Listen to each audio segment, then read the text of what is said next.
And what's up, everybody? It's your friend Cheap Loots. How you doing? Welcome back to the channel. It's been a few days since I've dropped anything. Realistically, there hasn't been anything to talk about. Also, if you're familiar with Illinois and the Midwest proper in general, it's experienced a rather ridiculous heat wave, and I'm not exactly built for this kind of heat.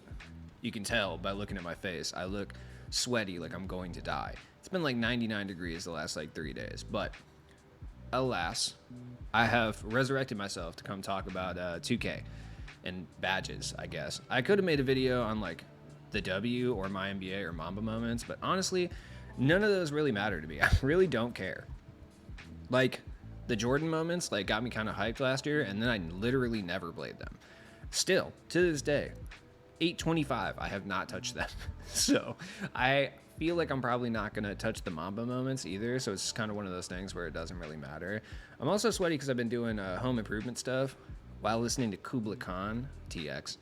If you're familiar with them, they're very aggressive. Shout out to the dude Matt Honeycutt, because his voice is so rawly angry that it just resonates with me, truly. I don't express my anger very often. I internalize it, which is probably not healthy.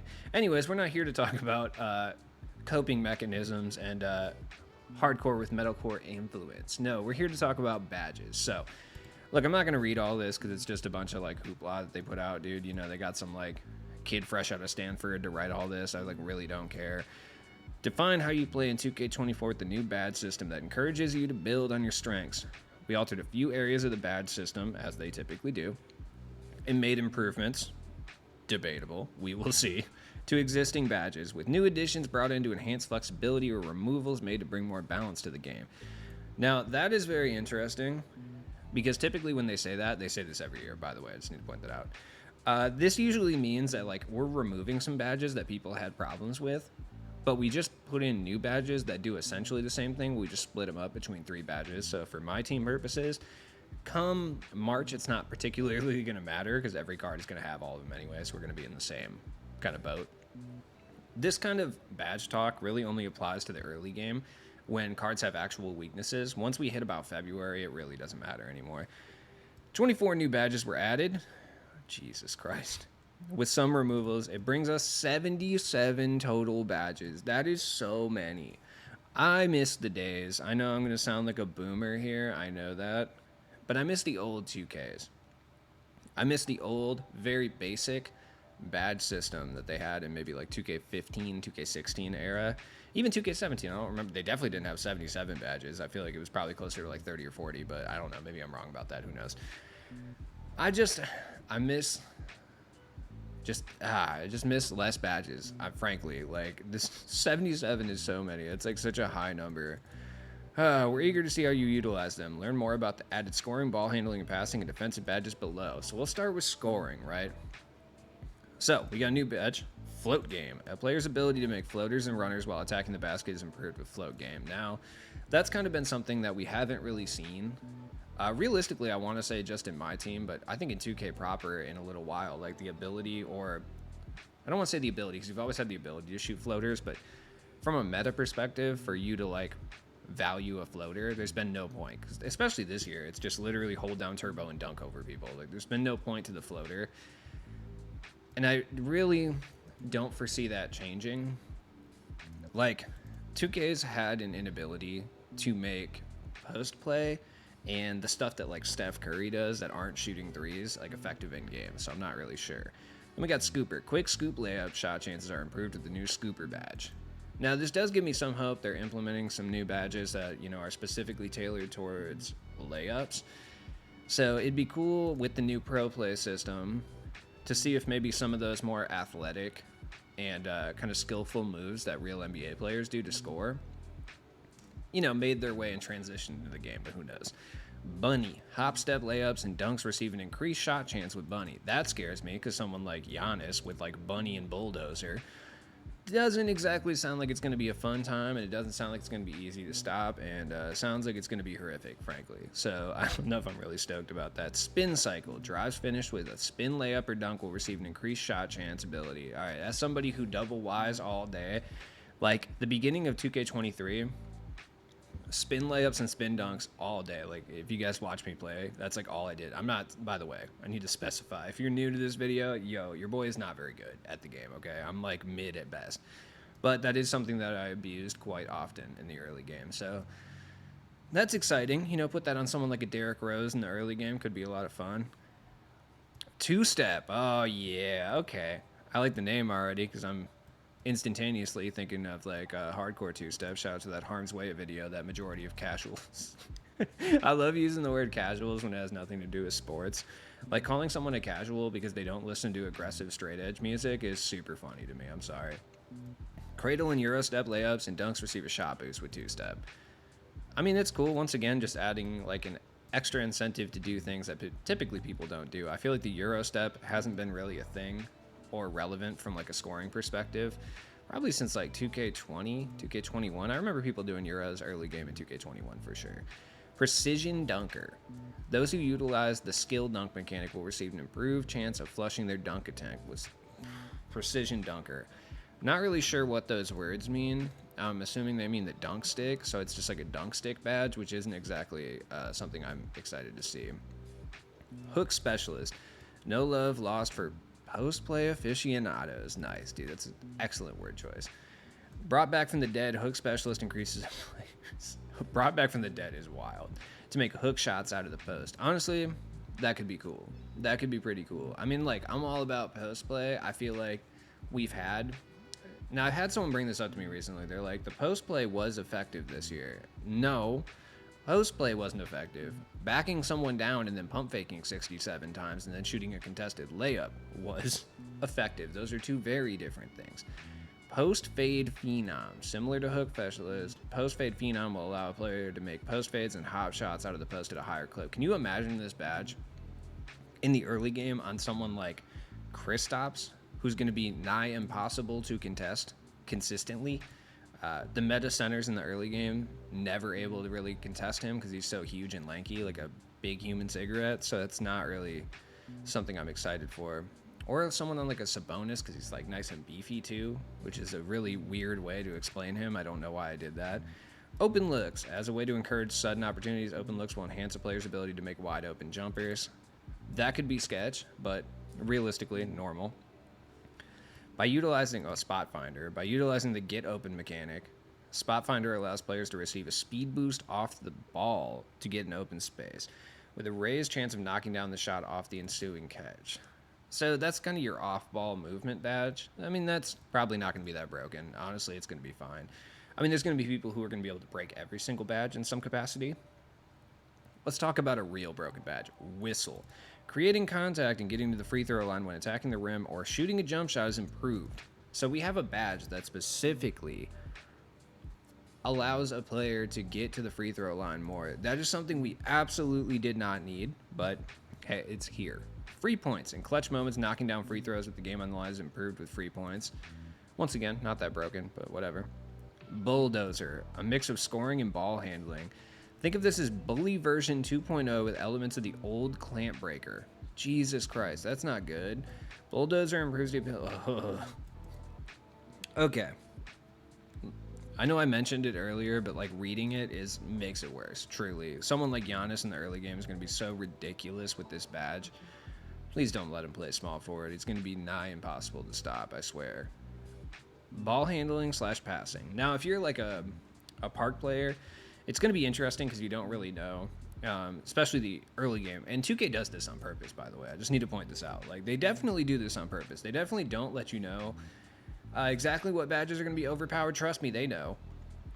In the early game, so that people make builds and then they realize they're not the meta builds. They got to go make a meta build and spend more money. It's like a whole thing. It's like a cottage industry that they do. Relay passer, a hockey assist badge. Relay passer provides a boost to shooters in a pass to assist situation. Okay, fair enough. Touch passer. Players who quickly move the ball upon receiving it will get a faster pass animation with touch passer. Touch passer is wild, dude. You can tell that I am absolutely lacking sleep. I also smoked some big gas before recording this. Yeah, I could be a broken badge. I mean, I guess, but big driver. Okay. Face up bigs driving to the basket from within the mid-range area will receive an initial launch boost with big driver. This is going to be a badge that's probably going to be broken later on, but initially, maybe not. I could see someone like Bob Lanier, maybe, or who's another? Daryl Dawkins. Someone of that nature with this badge could be ridiculous, but we'll see. Blow by, good. Quicker ball handlers receive boosts in body up interactions with defenders. God, did we need this? This is just clamp breaker, basically. Physical handles. During physical body up interactions, players with physical handles have a higher chance of winning the outcome following a dribble move. Okay. Speed booster. Oh, a perimeter only quick first step badge. There's a badge that encourages speed boosting. Oh my god. Triple strike. Players excel with triple threat launches and jukes at a higher rate. This is just like, so they basically took they took quick first step and essentially just made it into like 3 different badges, essentially. Defense, fast feet. It wouldn't be a fair game if only offensive players received speed boost. Fast feet can be looked at as a quick first step badge for defenders, allowing defensive specialists to stay in front of shifty ball handlers. This will be effective on someone like a Marcus Smart or a Tony Allen initially, though I don't particularly see anybody using Tony Allen. But like a Marcus Smart for sure is usually an early game demon. And if he has like Hoff fast feet, which I guarantee he will, this could be big. Right stick ripper. Those who utilize the right stick steal mechanic will receive a boost on steal attempts. That could be overpowered for sure. For sure. That could be super overpowered. I don't like that at all. Oh no. That's not good. Immovable enforcer. That's a sick name. A direct counter to bulldozer. Okay, so they're just basically, from what I'm reading here, is they just added a bunch of badges and then they added counters to those badges. That's basically what happened. So the game's like essentially the same. 94 feet. Players with 94 feet receive fewer body up stamina hits and improved body up wins when pressing full court. Don't worry, those who do not have this badge will regret pressing full court.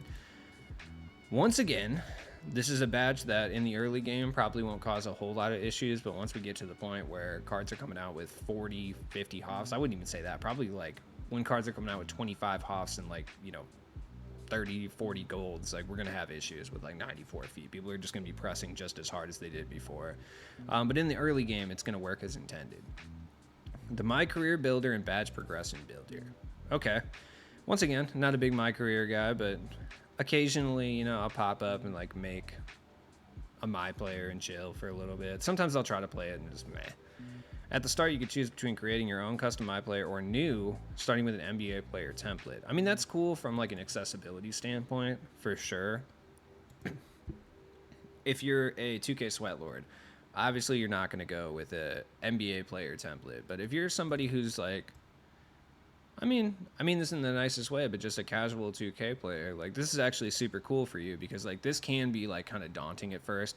Because your average person is just going to like ratchet up 3-point shooting and dunks and like neglect everything else, So this is nice. You could be like, oh, like I would like to be like Tatum, and then you get to be like Tatum. I mean, that's kind of cool, I guess. A variety of player types are among the handful of NBA players chosen for the templates feature.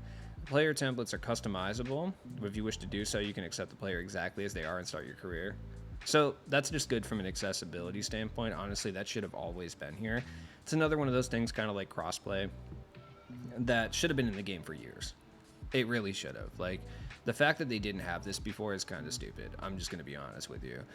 If you're going the custom route or you're customizing a template, you'll immediately notice some changes to the attribute builder page. Takeovers are no longer part of the My Player builder process and are now available to you during real-time moments in the game. You can read more on our gameplay. Yeah, we already talked about this. In terms of archetype improvements, more emphasis was placed on preventing meta builds. Yeah, okay. All right, how many times have I heard that? How many times have you lied to me? A lot. Attribute caps for various size combinations saw a positive overhaul. How do you know that? You don't know that. The game's not out. And max heights/weights were updated per position. Once again, it's just like we hear about this every year. We'll see if it works. I'm hoping it does. I'm going to give them the benefit of the doubt as I do every single year, but we'll see. Badge level progression is interesting, right? Once you've created your player and started your career, the badge collecting journey begins. We're happy to bring you an all-new badge progression system. Cool. In games, badge levels are determined by badge usage, meaning how often they're firing off in the game. Over time, from game to game, your usage and skills with the badge are being evaluated, and your badge level will start to trend towards the level that matches your play. Badges with high usage and success will trend towards the higher levels within your potential, while badges with lower usage and success will trend towards the lower levels. There is a floor, however, as your badge will never drop below bronze. Like riding a bike, if a badge drops below a level you once had, regaining that level takes less time than it did the first time around. Certain badges are also protected from games. Okay. So, this is something that I've seen very conflicting levels of hype about, right? I've seen people who absolutely despise this. I've seen people who love it. And I've seen people who are just kind of indifferent, like myself. The thing is I've seen all of these things from people at different levels of the game. So it seems to be a very divisive new mechanic. The one thing I will say is if you're playing like Park, it's going to be kind of annoying for sure. Because like if you're with a teammate who realizes halfway through the game that they need to chuck deep threes every single time because they're going to lose like gold limitless, it's going to go down to silver or whatever it is, right? They're going to stop playing to win the game. They're going to start playing to keep themselves at a certain badge level, right? So this could cause a lot of issues, and that's what I've seen from a lot of people from my team perspective, or my NBA perspective. Like, this means nothing because it's not going to affect us in the slightest, right? But it is going to affect the player competency level of random teammates for sure. If you thought randoms were annoying before, just wait. Just wait until they realize that their badge is going to drop to a silver or a bronze if they don't do a certain thing enough and have success with it. They're going to go straight feral, trying to keep that badge level up. So, very interesting. Badge perks are prizes that provide various benefits to the progression of individual badges. Badge perks page consists of slots. Okay. Overdrive, increased badge level progression in games. So, okay, this is kind of cool, I guess. I mean, I don't know. High risk. A risk reward perk increases your badge level progression for PvP games with badge usage, but accelerated regression with lack of usage. This is a rotational season prize. Oh, God. Yeah, that could be toxic for sure. There's like performance multipliers and things of that nature. Honestly, the new badges, I would love to comment on them and tell you which ones look great, but I won't know until I actually play the game if they're going to work as advertised or if they're going to be good at all. The new badge progression, like I said, doesn't really affect me as somebody who plays mostly my NBA and my team, but if you are playing my career or Park, that is going to be super annoying and I kind of hate it. But let me know what you think down in the comments below. As always, it's your friend Cheap Ludes, and I hope you guys have a good weekend, man, for sure.